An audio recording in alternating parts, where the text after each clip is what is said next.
Hai! Hai, și pe David moșu. Hai, ia-le mami tu! David, ia din nou face la mine! Cum te cheamă pe tine?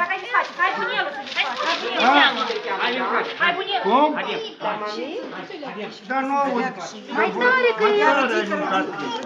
Așa, și câți ani ai? Cât?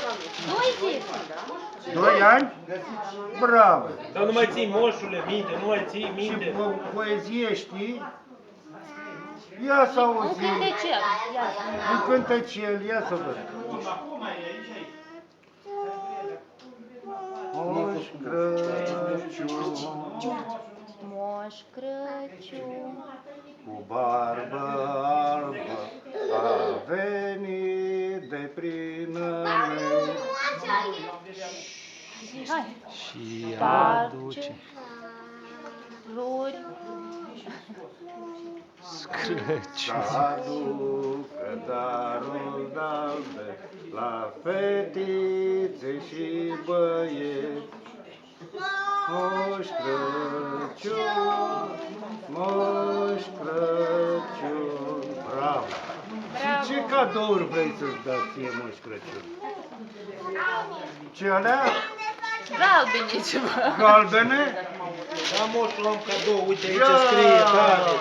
Uite aici scrie O David. mașină galbenă și aici o locomotivă.